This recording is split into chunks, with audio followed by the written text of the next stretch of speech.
agropecuária da Amazônia, um negócio assim, tá? Motorista OCP 2018. Sobre a nacionalidade brasileira, assinale a alternativa correta. Letra A. Também se consideram brasileiros natos os nascidos em país estrangeiro, filhos de brasileiro ou de mãe brasileira, desde que sejam registrados em repartição brasileira competente ou venham a residir no Brasil e optem a qualquer tempo, depois de atingida a maioridade, pela nacionalidade brasileira. Pô, professor, logo de cara a resposta. Logo de cara a resposta. Aqui, gente, é o artigo 12, inciso 1º, a linha C. O examinador, ele copiou e colou. Quem nasce no estrangeiro, filho de brasileiro ou brasileira, e o pai ou a mãe não está a serviço da República Federativa do Brasil, tem como se tornar um brasileiro nato? Sim. É só o pai ou a mãe procurar a repartição diplomática brasileira competente e registrar a criança como brasileira nata, né? A embaixada, ela funciona como uma espécie, a repartição consular, né? Ela funciona como uma espécie de cartório de registro, entenderam? Então é só procurar. Ah, não procurou.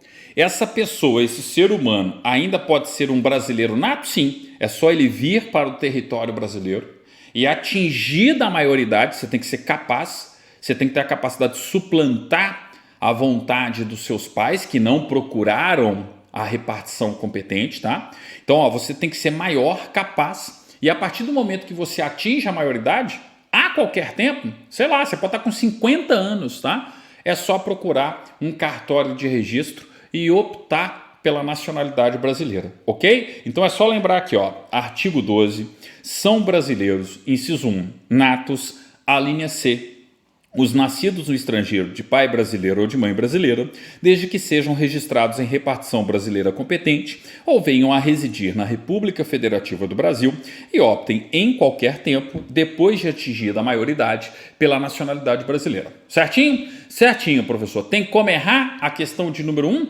Resposta, letra A, tá? Vamos lá, ó, letra B de bola.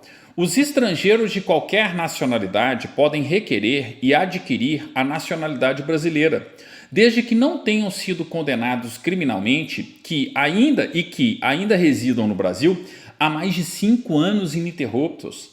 Nada a ver. Eu tenho que lembrar o seguinte, ó, se eu sou um estrangeiro originário de língua portuguesa, de um país de língua portuguesa, Angola, Moçambique, Guiné-Bissau, tá? Portugal, obviamente, né? Então, ó, eu sou de um país originário de língua portuguesa. Eu preciso ter residência ininterrupta no Brasil por 1 ano e idoneidade moral. Então, percebam que para o originário de língua portuguesa é muito tranquilo. Só 1 ano e idoneidade moral. Tá, professor. E os estrangeiros em geral? 15 anos.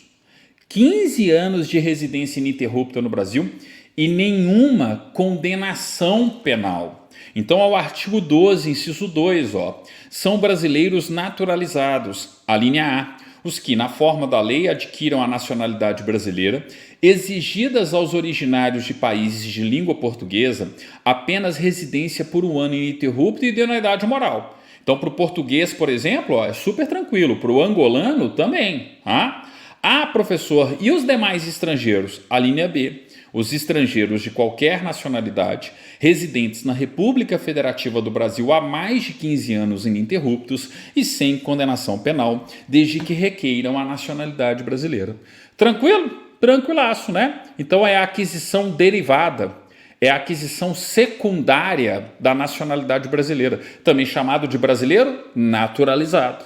Beleza? Então, artigo 12, inciso 2, é o brasileiro naturalizado. O artigo 12, inciso 1, é o brasileiro nato. Beleza? Beleza.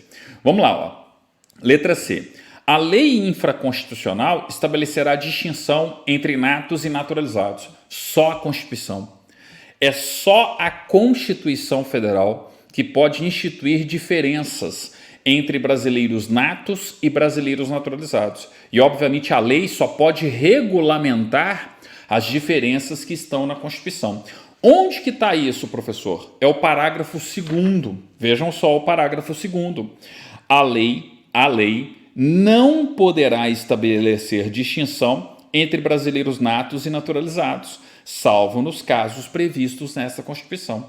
Ou seja, só a Constituição é que pode instituir diferenças entre brasileiros natos e naturalizados.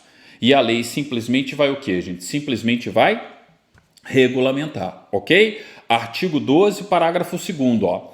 A lei não poderá estabelecer distinção entre brasileiros natos e naturalizados, salvo os casos previstos nesta Constituição. Beleza, né? Letra D de dado. O que a gente tem na letra D de dado? Os estrangeiros originários de países de língua portuguesa podem requerer e adquirir a nacionalidade brasileira, desde que residam no Brasil há mais de 6 meses ininterruptos. Gente, acabei de ler para vocês o artigo 12, inciso 2, a linha A. Os estrangeiros originários de países de língua portuguesa podem requerer e adquirir a nacionalidade brasileira, desde que residam no Brasil há pelo menos 1 ano ininterrupto. E tenham também o quê? Idoneidade moral. Tranquilo? Tranquilo. Beleza? Beleza.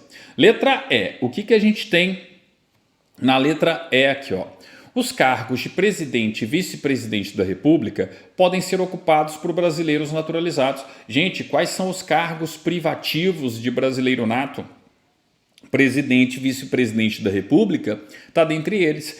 Eu posso marcar a letra E como sendo resposta? De jeito nenhum, tá? Por quê? Porque presidente e vice-presidente da República são cargos privativos de brasileiro nato. Professor, quais são os cargos privativos de brasileiro nato? Presidente e vice-presidente da República, presidente da Câmara dos Deputados, presidente do Senado Federal e os 11 ministros do Supremo. Aqui é muito fácil de guardar. É só lembrar da ordem de sucessão do presidente da República. O presidente viajou. Quem que assume a presidência da República? O vice. Ah, o vice também viajou. Presidente da Câmara. Ah, o presidente da Câmara também foi junto. Presidente do Senado. Ah, o presidente do Senado também viajou. O presidente do Supremo Tribunal Federal assume o exercício interino da Previdência da República. É o artigo 80. Se o presidente do Supremo pode assumir o exercício interino da presidência, obviamente todos os 11 ministros do Supremo precisam ser brasileiros natos, ok? Então, ó, lembrar desses 4 primeiros: presidente e vice-presidente da República, presidente da Câmara, presidente do Senado e os 11 ministros do Supremo Tribunal Federal. Além deles, os membros da carreira diplomática, os oficiais das Forças Armadas e o ministro de Estado da Defesa. Tranquilo? Tranquilo. Artigo 12, parágrafo 3º da CF 88, né? Então eu não posso marcar outra resposta para a questão de número 1 que não seja a letra A. Beleza? Beleza, né? Ó, a Maísa Morim participando